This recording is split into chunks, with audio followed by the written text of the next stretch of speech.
Ayurveda is one of the world's oldest holistic healing systems.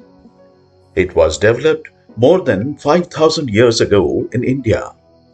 Ayurveda is based on the belief that health and wellness depends on the delicate balance between the mind, the body, and the spirit. Its main goal is to promote good health and not fight diseases. You have good health if your body and mind are in harmony with the universe. When something disrupts this balance, you get sick.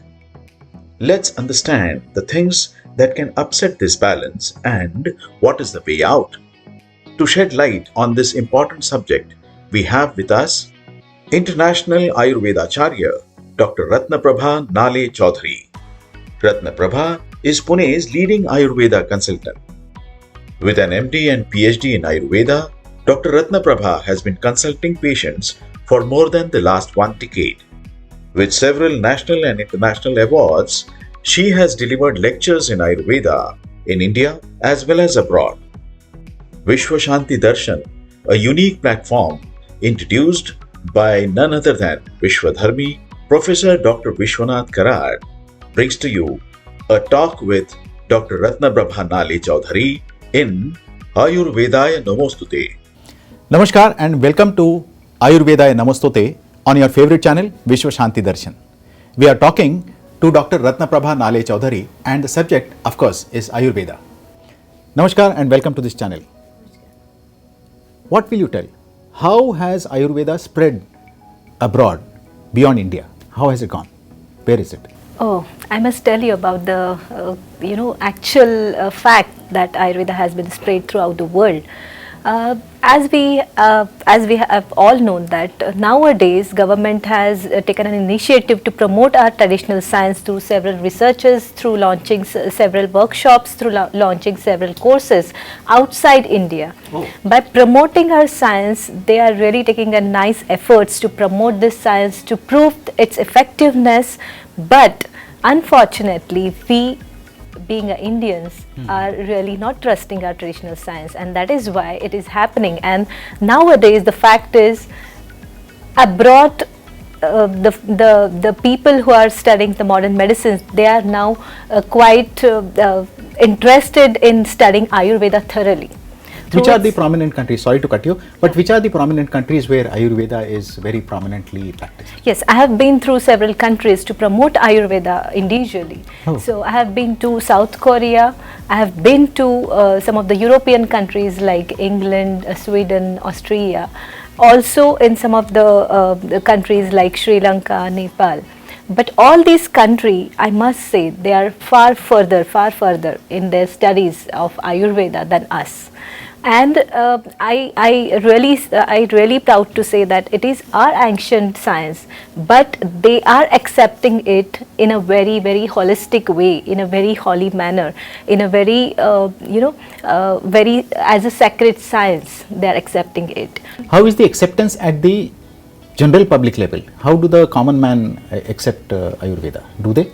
Yes, in other countries, other common people are accepting it in a very trustful manner. They are following all do's and don'ts, as we all know. That is, there are some pathyapatyas, there are some things that we have to follow along with Ayurveda treatment, undergoing some of the treatments of Ayurveda or illnesses. But they are really following all these things very trustfully, and they are doing it all these things very nicely, and thereby they are not just blindly following all these do's and don'ts or pathyapatyas, but they are really studying it in their manner, they are studying it in the correlation with their diseases. Oh. And this is how they are accepting our traditional science, though they have their own sciences.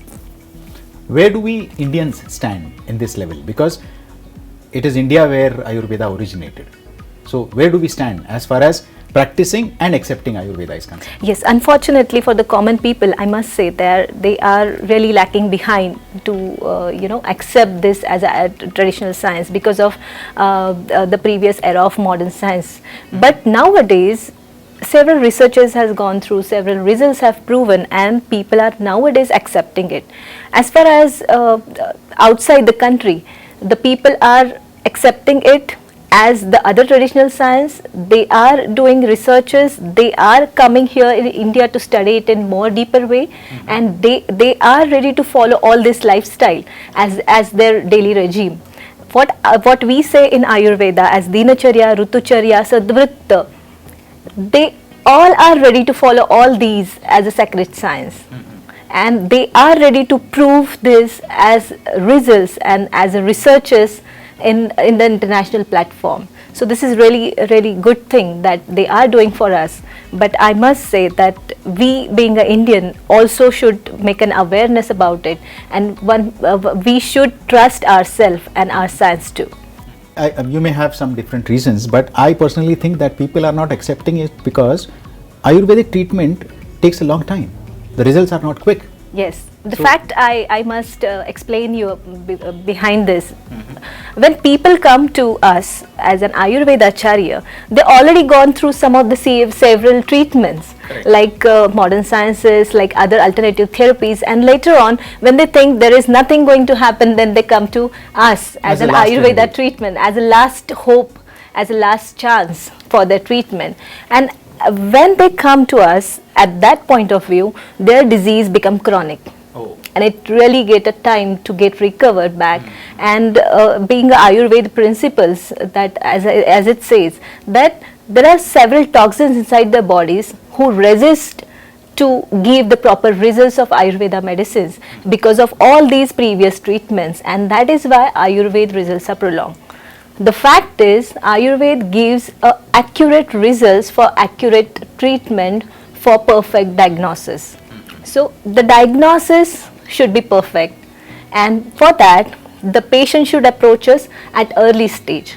Right. So the treatment and the results will be faster than that what they think about. So you mean to say Ayurveda should be the first step as far as treating any sickness is concerned? Yes. So because Ayurveda is a Ayushaha Veda, it is a science of life. So there is nothing else than that of what they are expecting for the quick results. So being a science of life, one has to follow these things, one has to follow this routine, one has to follow this regimen to get prevented themselves, and if they are getting ill, they have to follow again these rules and regimens to get cured from this illness. Correct. So how easily is this available, this advice, this treatment? How easily? Are there Ayurveda practitioners all over India? Yes, in India we have many. We have many colleges which are coming up from many years, and we have many practitioners. But I must say, the practitioner having a degree of Ayurveda will not be appropriate to go towards and to consult. The experience matter. Because it is not a symptomatic treatment. Ayurveda is not a symptomatic treatment that if one has a vomiting, one should give anti-vomitic. For being Ayurvedacharya, we must study, we must experience, we must have all these expertise to understand the basic root cause. And to understand this basic root cause, one have the expertise, one have so many experiences, one have a thorough knowledge of that Veda, one should have that thorough exposure, and the utmost important thing is they should have their own expertise of that illness to understand that nadi, and understanding by that nadi, understanding by that prakriti, will get an diagnosis, perfect diagnosis, and thereby treating illness appropriate. Wonderful. So you mean to say diagnosis is the root of treatment? Yes. There we are. In Ayurvedaya Namostute, we are understanding Ayurveda, different aspects of it, and how we can use it for our own health and the health of our society. Keep watching Ayurvedaya Namostute on Vishwa Shanti Darshan. Thank you.